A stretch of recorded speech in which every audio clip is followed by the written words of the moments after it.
बिस्मिल्लाहिर्रहमानिर्रहीम। अस्सलाम वालेकुम। आज है 29 मार्च और दिन है जुमे का। नाज़रीन, पाकिस्तान तहरीक इंसाफ के वकला की अडयाला जेल में इमरान खान साहब से मुलाकात हुई है।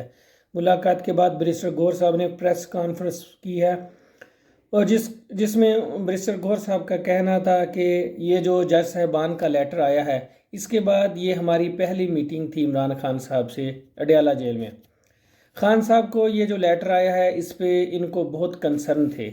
खान साहब ने ये बातें जो बैरिस्टर गौहर साहब को बताई, उनके बिहार पे वो बाहर आके मीडिया से उन्होंने बात की है। बैरिस्टर गौहर साहब ने खान साहब की ज़िंदगी की सारी स्ट्रगल अदलिया की आज़ादी और ख़ुद मुख्तारी के लिए रही है। ये बैरिस्टर गौहर साहब जो बातें कर रहे हैं, ये खान साहब के बिहाफ के पे कर रहे हैं। और मज़ीद उन्होंने कहा कि खान साहब 27 साल से इस पार्टी को इंसाफ के लिए चला रहे हैं। ये जो लेटर है, इसको देखकर बड़ा दुख हुआ है खान साहब को। यहाँ तक कि भी उन्होंने कहा ये जो लोग यहाँ तक जा सकते हैं कि जजों के घरों में कैमरे लगा रहे हैं, उनके फैमिली मैटर्स को में दखलंदाजी कर रहे हैं, उनको यानी उनके फैमिली के बंदों को उठा के जो इलेक्ट्रिक शॉक लगाए जाते हैं उनको, जिस पे खान साहब को ख़ास तौर पे इलेक्ट्रिक शॉक के बहुत बड़ा कंसर्न है। इसके सिलसिले में उन्होंने कहा कि हम खान साहब के बिहाफ पे एक बहुत बड़ा ऐलान करने जा रहे हैं। उन्होंने बैरिस्टर गौहर साहब ने कहा कि खान साहब ने कहा कि इंशाल्लाह इस एतवार को पेशावर में हम एक बहुत बड़ी रैली निकालने जा रहे हैं, जिसका मकसद अदलिया की आज़ादी और कैदी नंबर 804 की रिहाई होगी। इस सिलसिले में हम एक आवाज़ बुलंद करना चाहते हैं कि पाकिस्तान तहरीक इंसाफ का हर वर्कर और हर सपोर्टर, हर चाहने वाला अदलिया के साथ खड़ा है और हमेशा खड़ा रहेगा। और पाकिस्तान के यानी वो जो ये रैली निकाल रहे हैं पेशावर में, इसमें पाकिस्तान के उन्होंने कहा तमाम MPO और MNA सब शिरकत करेंगे।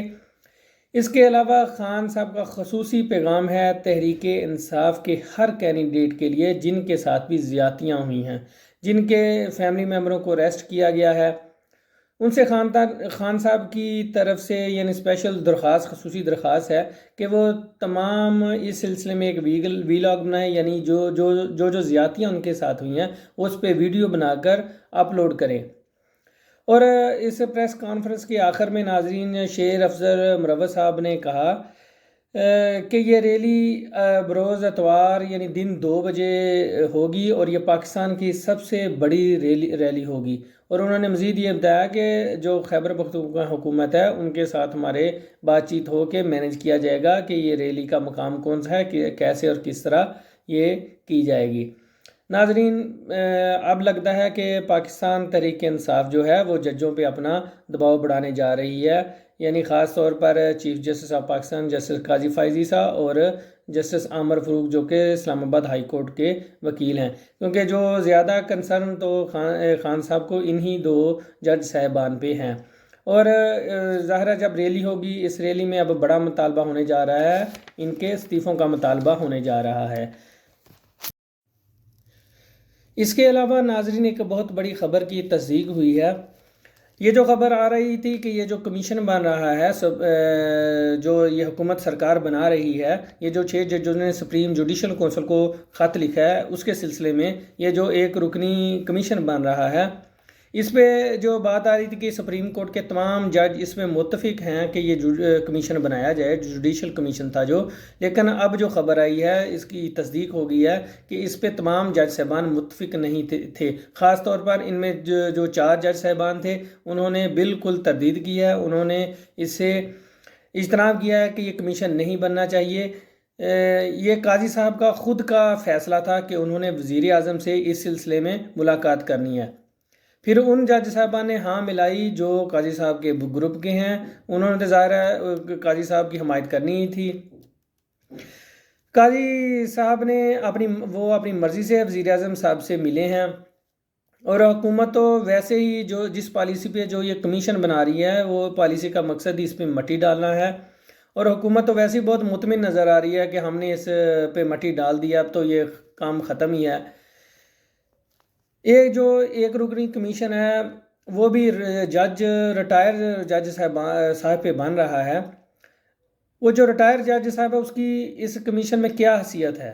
جو حالات چل رہے ہیں اس کے مطابق جو حاضر سروس جج صاحبان ہیں ان کو بھی دمکایا جا رہا ہے، ان کے بھی مداخلت ہو رہی ہے عدالتی امور میں، تو ان کی کیا حیثیت ہوگی کہ ریٹائر جج کی، اور وہ کس حیثیت میں وہ ان سے اس کی سربراہی کریں گے؟ اور دوسرا جو خبریں یہ آ رہی ہیں کہ وہ جو ٹرمز آف ریفرنس ہے جو ٹی آر او بنائیں گے، وہ ٹی آر او کو بنانے اس بارے میں سوچ رہے ہیں کہ کچھ اس طرح کے بنائے جائیں جو جج صاحبان ہیں ان کو یعنی ان پہ ایک قسم کا تفتیش ہوگی، ان سے وہ جج صاحب کریں گے، تو اس پہ مٹی ڈالنے کی کوشش کی جا رہی ہے، لیکن یہ اس طرح ہوگا نہیں۔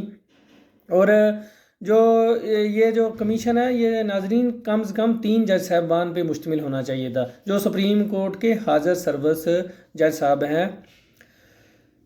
اور یہ بھی ایک خبر پھیلائی جا رہی ہے کہ یہ جو 6 جج صاحبان ہیں اسلام آباد ہائی کورٹ کے، یہ کمیشن میں پیش نہیں ہوں گے۔ یہ ایسا بالکل جھوٹ ہے، وہ کمیشن میں ضرور پیش ہوں گے۔